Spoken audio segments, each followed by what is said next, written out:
कैसे है दोस्तों? और सब ठीक ठाक है ना? सब तैयारी हो रहा है ना? आप लोग को समझ में आ रहा है? मेरे द्वारा बताया गया हम जितना चीज बताते हैं आप लोग को बोर्ड पे और समझ में आता है? अगर समझ में नहीं आता है तो आप लोग कमेंट करके बताइएगा। हम भी आप ही लोग की तरह ही एक स्टूडेंट हैं। ठीक है दोस्तों, पिछले टॉपिक में हम लोग जान चुके थे प्रासरण का कोशिका के साथ संबंध। पिछले टॉपिक में हम लोग जान चुके थे प्रासरण के साथ कोशिका का संबंध। और आज का टॉपिक रहेगा कोशिका विभाजन, जिसको बोलेंगे इंग्लिश में सेल डिवीजन। आज का टॉपिक क्या है? कोशिका विभाजन, जिसको इंग्लिश में क्या बोलते हैं? Cell division. Cell division. तो आइए दोस्तों हम लोग समझते हैं सेल डिवीजन क्या है या कोशिका विभाजन क्या है। सर्वप्रथम सर्वप्रथम कोशिका सिद्धांत से, सर्वप्रथम यानी कि सबसे पहले कोशिका सिद्धांत से स्पष्ट हुआ था। सबसे पहले कोशिका सिद्धांत से ही स्पष्ट हुआ था कि नए कोशिका का निर्माण, नए कोशिका का निर्माण जो है पहले से मौजूद कोशिका का, पहले से मौजूद कोशिका के पहले से मौजूद कोशिका से नए कोशिका का निर्माण होता है। तो सर्वप्रथम समझिएगा आप लोग दोस्तों ध्यान से कि सर्वप्रथम सर्वप्रथम सर्वप्रथम कोशिका सिद्धांत से, सर्वप्रथम कोशिका सिद्धांत से स्पष्ट हुआ था कि नए कोशिका का निर्माण जब भी होगा, नए कोशिका का निर्माण जब भी होगा तो पहले से मौजूद कोशिका रहेगा उसमें, तब ही उसका विभाजन हो के तब नए कोशिका का निर्माण होगा। जैसे देखिए कोशिका का आकार जो है एक जैसी नहीं रहते है, कभी गोल रहेगा, कभी बहुभुजी रहेगी, कोई अंडाकार जैसी रही संरचना कैसे। जैसे ये देखिए ये क्या है? कोशिका है। ये क्या है? कोशिका है। ये कोशिका है। जब इसका विभाजन होगा, जब क्या होगा? इसका विभाजन दो टुकड़ा में होगा, विभाजन होगा, तब क्या होगा? नया सेल। ये नया हो गया, ये पुराना सेल हो गया। यानी कि हम स्पष्ट रूप से कह सकते हैं कि नया कोशिका का जो निर्माण होता है पहले से उसमें मौजूद कोशिका रहता है, तब नया कोशिका का उसमें निर्माण होता है। ठीक है दोस्तों, इतना चीज आप लोग समझ गए। उसके बाद पहले से मौजूद कोशिका के द्वारा होता है तथा इसमें केंद्रक की भूमिका सर्वाधिक महत्वपूर्ण होता है। कोशिका विभाजन में जो है, कोशिका विभाजन में केंद्रक की भूमिका सबसे महत्वपूर्ण है। कोशिका विभाजन में जो है बताए थे दोस्तों केंद्रक और कोशिका। ठीक है, ये देखिए ये क्या हो गया? ये हो गया केंद्रक। ये क्या है? केंद्रक। ये क्या है? इसमें सभी प्रकार की कोशिका रहता है, इसमें सभी प्रकार की कोशिका या जीव द्रव रहता है, जीव द्रव रहता है। तो वही चीज है, वही चीज है केंद्रक का भूमिका जो है, केंद्रक का भूमिका जो है सर्वाधिक महत्वपूर्ण है। सबका मालिक कौन है? केंद्रक। सबका मालिक ही इसमें जितना प्रकार का कोशिकीय द्रव है, जितना प्रकार का कोशिकीय द्रव है, सबका मालिक कौन है? केंद्रक है। ठीक है दोस्तों, इतना चीज समझ में आ गया, एक पहला पॉइंट। उसके बाद दूसरा पॉइंट, पुराने अथवा पैतृक। पुराने अथवा पैतृक, पैतृक को बोलते हैं पुराना, पैतृक को बोलते हैं पुराना। आप लोग जब पॉलिटी पढ़िएगा दोस्तों, और पॉलिटी हम बताएंगे तो उसमें आप लोग जानिएगा कि पैतृक प्रधान क्या है और मातृ प्रधान क्या है। फिलहाल पहले जो था पैतृक सत्तात्मक चलता था, पहले क्या चलता था? पैतृक सत्तात्मक समाज चलता था। ठीक है, अभी भी चल रहा है। पुराने अथवा पैतृक कोशिका यानी कि पेरेंट सेल। पैतृक कोशिका को क्या बोलते हैं? Parent cell. पैतृक कोशिका को क्या बोलते हैं? Parent cell. पैतृक कोशिका को क्या बोलते हैं? पेरेंट सेल बोलते हैं। सेल से नया अथवा संतति कोशिका, संतति कोशिका मतलब डॉटर सेल का निर्माण होता है।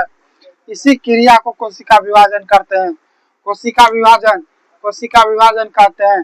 कोशिका विभाजन समझे दोस्तों आप लोग कैसे? पुराने अथवा पैतृक, पुराने अथवा पैतृक। ये देखिए यहाँ पे समझिएगा दोस्तों आप लोग, यहाँ पे ये मान के चलिए क्या, ये एक तरह से कोशिका है। ये कोशिका क्या है, ये पुराना कोशिका है। ये क्या है, पुराना कोशिका है, पुराना सेल है। ये क्या है, पुराना सेल है, पुराना सेल है। पुराना सेल से ही नया सेल का निर्माण होगा। यही जब इसका जब विभाजन होगा, इसका जब टुकड़ा होगा, इसका जब टुकड़ा होगा, इससे क्या एक सेल नया बनेगा ना, तो नया सेल बनेगा, नया सेल का निर्माण होगा, होगा ना, नया सेल का निर्माण होगा। जब नया सेल का निर्माण होगा, यही नया सेल से संतति कोशिका, संतति कोशिका मतलब बेटा बेटी का जन्म होगा, बेटा बेटी का जन्म यानी कि डॉक्टर, इसको संतति कोशिका को इंग्लिश में क्या बोलते हैं, डॉक्टर सेल बोलते हैं, डॉक्टर सेल बोलते हैं। यही नया कोशिका से क्या होगा, डॉक्टर सेल का निर्माण होगा। इसी क्रिया को कोशिका विभाजन कहते हैं, इसी क्रिया को कोशिका विभाजन कहते हैं। ठीक है दोस्तों, इतना चीज समझ में आ गया ना। उसके बाद तीसरा पॉइंट देखते हैं हम लोग, जीव द्रव निरंतरता कोशिका विभाजन पर ही निर्भर रहता है। जीव द्रव, जहाँ पे समझिएगा दोस्तों, इसमें जो जीव द्रव मौजूद रहता है, जीव द्रव, इसमें जो जीव द्रव मौजूद रहता है, जीव द्रव निरंतर, निरंतर मतलब, निरंतर मतलब, निरंतर मतलब होता है दोस्तों हमेशा, निरंतर मतलब हमेशा प्रयास, निरंतर मतलब हमेशा, हमेशा जीवन जो है।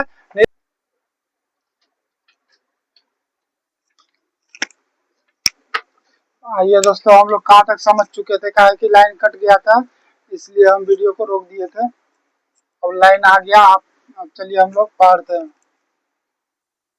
क्या पढ़ रहे थे, जीवन निरंतरता, जीवन जो है निरंतर कोशिका विभाजन पर ही निर्भर करता है। जीवन जो है कैसे, कोशिका विभाजन पर निर्भर करता है। क्या है कि हमारे शरीर में कोशिका है, एक कोशिका है, एक कोशिका से दूसरे कोशिका बनने के लिए उसको क्या करना होगा दोस्तों, समझिएगा यहाँ ध्यान से। ये क्या है, ये मान के चलिए एक कोशिका है, ये शरीर की संरचना में एक कोशिका है, ठीक है। इसको दूसरा कोशिका का निर्माण करना है, इसी कोशिका से ना दूसरा कोशिका का निर्माण करना है। क्योंकि कोशिका का निर्माण कैसे होता है, पहले मौजूद कोशिका का, पहले मौजूद कोशिका, जो पहले कोशिका मौजूद रहता है उसी कोशिका का भाग, उसी कोशिका का भाग से नया कोशिका का भी निर्माण होता है, ठीक है। क्योंकि कोशिका विभाजन के द्वारा नया कोशिका का निर्माण होता है। जब तक कोशिका का विभाजन यानी कि कोशिका का बंटवारा नहीं होगा, तब तक कोशिका का विभाजन नहीं होगा। कोशिका का जब तक बंटवारा नहीं होगा दोस्तों, तब तक कोशिका का विभाजन नहीं होगा। इस प्रकार हमारे शरीर में कोशिका का नया कोशिका निर्माण होता है। पुनः कोशिका का समूह, पुनः जो है कोशिका का समूह बनाता है, पुनः कोशिका का समूह बनाता है जब कोशिका विभाजन होता है दोस्तों। जब कोशिका का विभाजन होता है, जब कोशिका का विभाजन होता है तो कोशिका जो है एक समूह बनाता है। ये देखिए, ये टोटल क्या है, कोशिका है। कोशिका का जब विभाजन होगा तो सभी कोशिका मिलकर एक समूह बनाएगा, सभी कोशिका मिलकर क्या एक समूह बनाएगा। तब नया जीव का क्या निर्माण करेगा, तब क्या नया जीव का निर्माण करेगा। तो कोशिका विभाजन 3 प्रकार से होता है। कोशिका विभाजन जो है दोस्तों कितना प्रकार से होता है, 3 प्रकार से। कोशिका विभाजन 3 प्रकार से, कोशिका विभाजन 3 प्रकार से। पहला असूत्री विभाजन, पहला असूत्री विभाजन, पहला असूत्री विभाजन, दूसरा समसूत्री विभाजन, दूसरा समसूत्री विभाजन, तीसरा जो हो गया दोस्तों अर्धसूत्री विभाजन।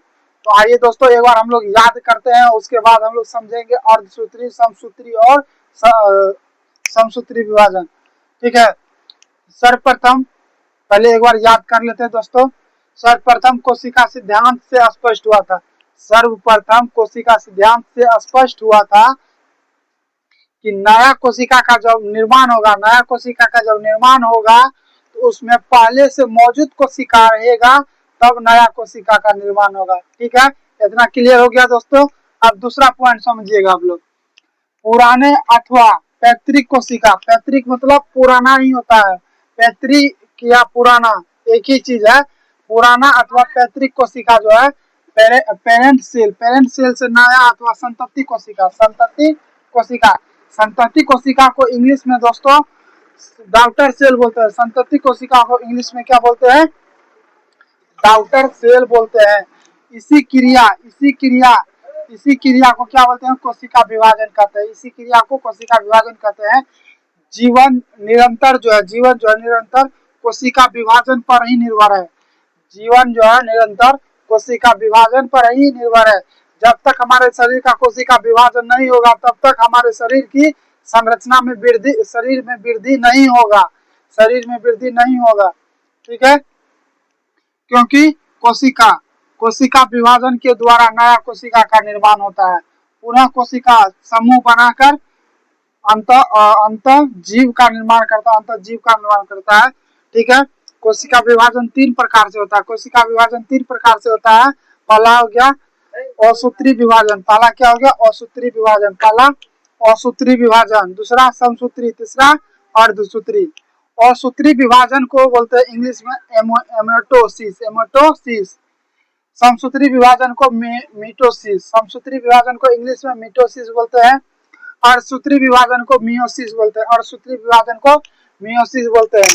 ठीक है दोस्तों, इतना चीज आप लोग को समझ में आ गया कि कोशिका विभाजन कैसे होता है हमारे शरीर में। तो ठीक है, अगला पार्ट में हम लोग जानेंगे और असूत्री विभाजन, समसूत्री विभाजन और अर्धसूत्री विभाजन।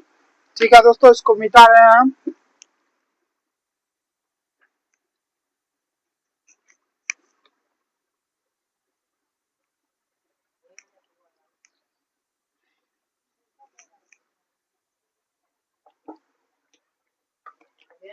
सबसे पहले हम लोग समझेंगे असूत्री विभाजन। असूत्री विभाजन सबसे पहले क्या समझेंगे? असूत्री विभाजन।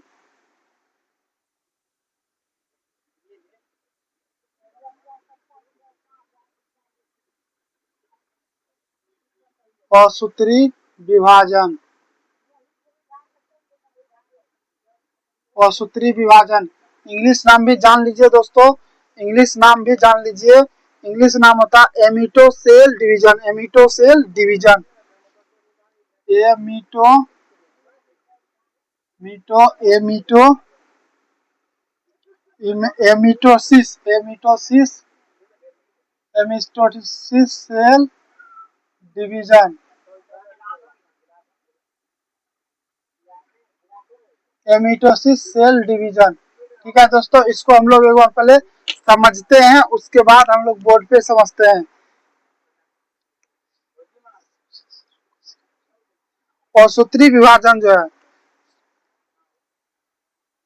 कोशिका विभाजन जो है 3 प्रकार से होता है। ये चीज हम पिछले वीडियो में बता दिए दोस्तों, पिछले वीडियो में बता दिए हैं कि कोशिका विभाजन जो है 3 प्रकार से होता है। कोशिका विभाजन कितने प्रकार से होता है? 3 प्रकार से होता है, असूत्री, समसूत्री और अर्धसूत्री। तो हम लोग सबसे पहले असूत्री विभाजन के बारे में जानते हैं। असूत्री विभाजन, असूत्री विभाजन जो है, असूत्री विभाजन को इंग्लिश में बोलता है एमिटोसिस cell division, amitosis cell division. ठीक है, असूत्री विभाजन जो है, ठीक है, असूत्री विभाजन जो सबसे सरल कोशिका विभाजन है, सबसे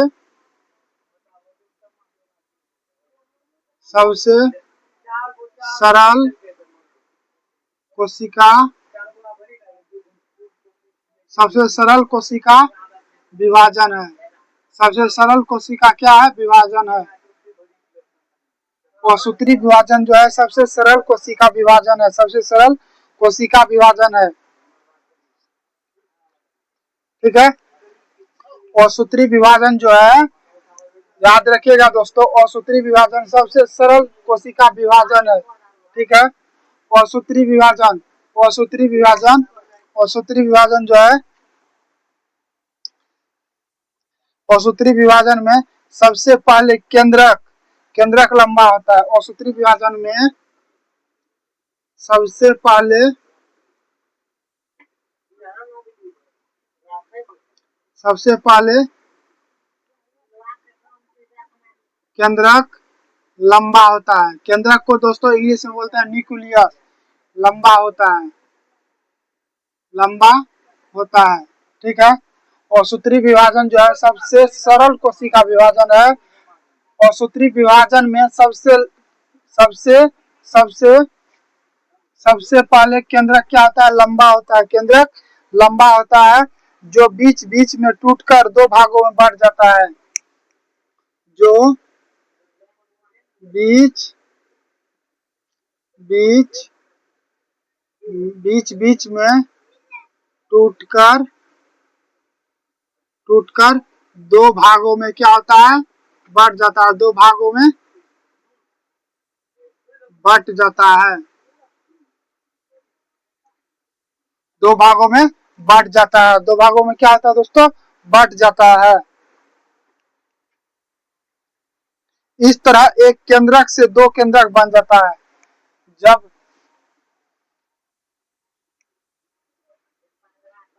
दो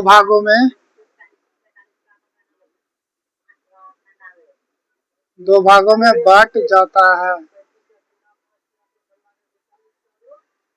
इस तरह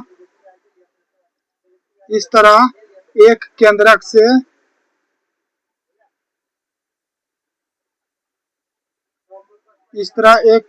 से दो केंद्रक एक केंद्रक से दो केंद्रक बन जाता है।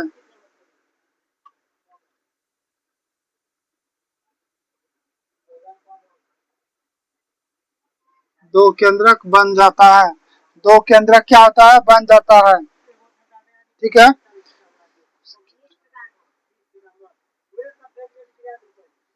कोशिका द्रव कोशिका द्रव। ठीक है।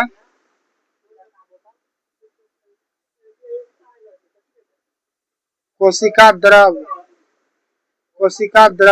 कोशिका द्रव को बोलते हैं दोस्तों, कोशिका द्रव को इंग्लिश में बोलते हैं साइटोप्लाज्म। CYTO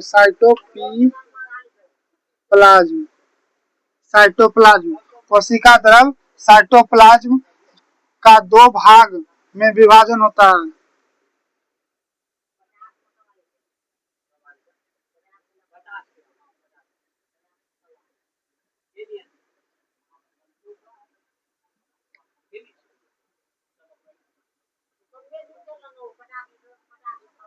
विभाजन होता है, दो भागों में विभाजन होता है। और प्रत्येक भाग एक एक केंद्र को घेर कर दो कोशिका बनाता है।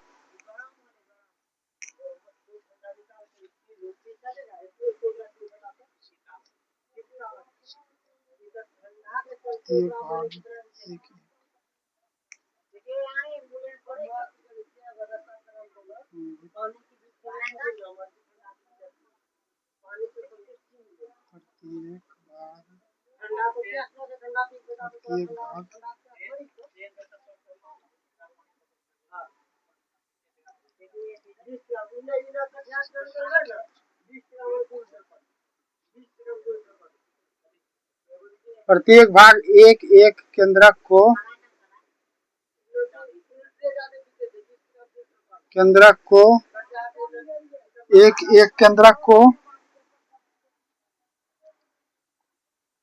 घेर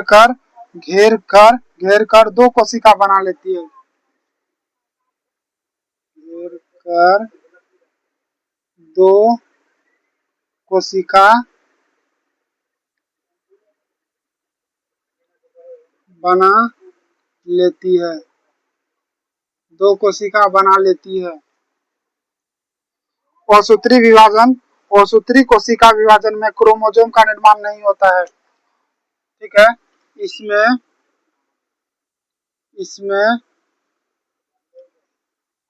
इसमें दोस्तों कोशिका विभाजन में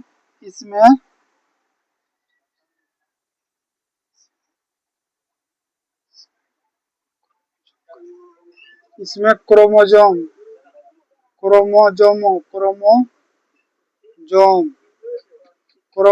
माने कि गुणसूत्र गुणसूत्र का निर्माण नहीं होता है। गुणसूत्र का निर्माण नहीं होता है और ना ही केंद्रक झिल्ली का लोप होता है, ना ही केंद्रक झिल्ली का लोप होता है और ना ही केंद्रक झिल्ली का लोप होता है। लोप होता है। जीवाणु तथा रोगग्रस्त कोशिका में औसूत्री विभाजन होता है। जीवाणु, इसमें जीवाणु को दोस्तों इंग्लिश में बोलते हैं बैक्टीरिया। जीवाणु को इंग्लिश में क्या बोलते हैं? बैक्टीरिया। जीवाणु, इसमें जीवाणु तथा रोगग्रस्त जीवाणु तथा रोगग्रस्त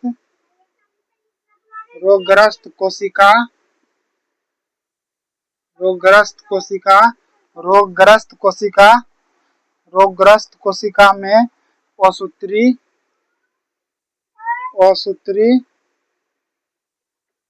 औसूत्री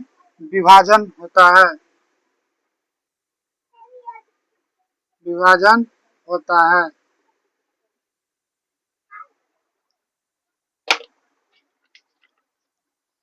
औसूत्री विभाजन होता है। तो आइए दोस्तों, आशा करते हैं इतना चीज आप लोग को अच्छा से समझ में आ गया होगा।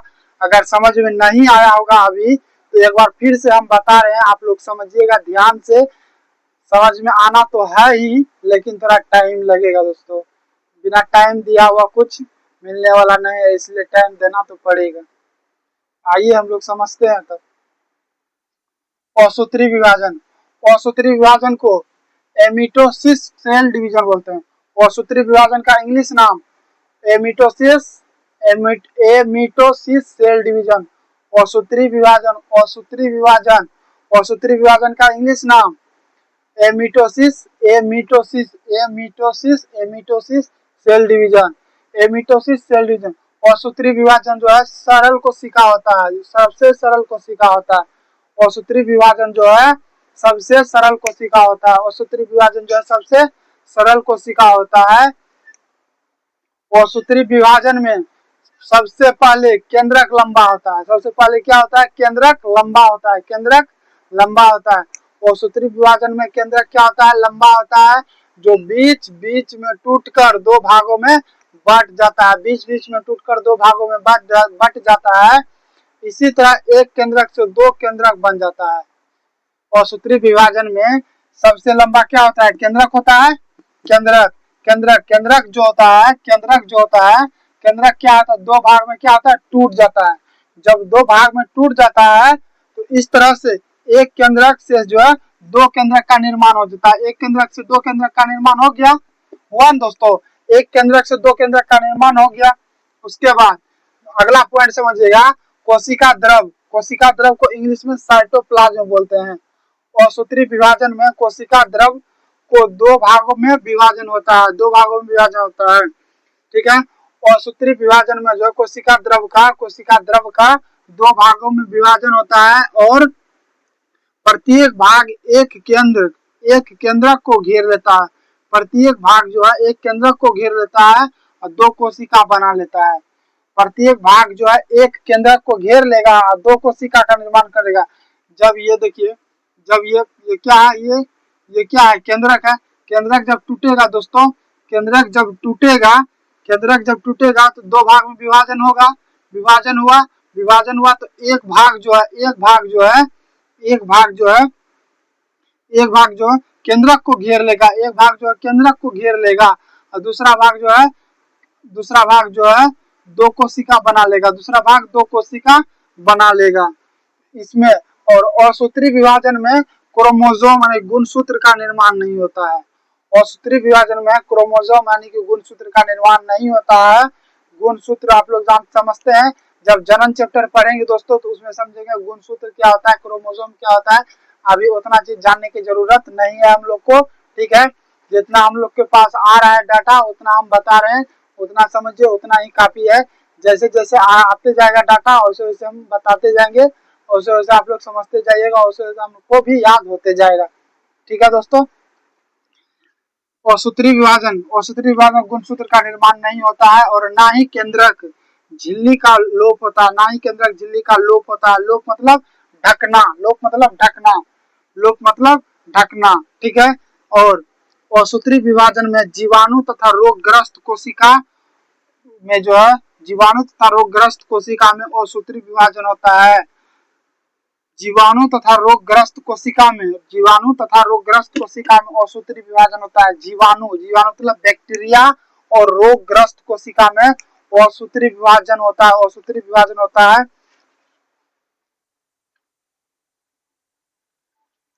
अब दोस्तों रहने देते हैं, फिर मिलेंगे नेक्स्ट वीडियो में। क्या है कि वीडियो लंबा होने के बाद दोस्तों वीडियो देखने में जो है मन विचलित हो जाता है और बोरिंग फीलिंग होने लगता है लंबा वीडियो होने के बाद।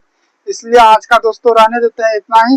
फिर और 2 दिन चले, 2 दिन नहीं, हाँ 1 दिन और चलेगा सेल चैप्टर का क्लास। उसके बाद ये चैप्टर हो जाएगा समाप्त। ये चैप्टर समाप्त होने के बाद हम लोग स्टार्ट करेंगे टिश्यू यानी कि उत्तक।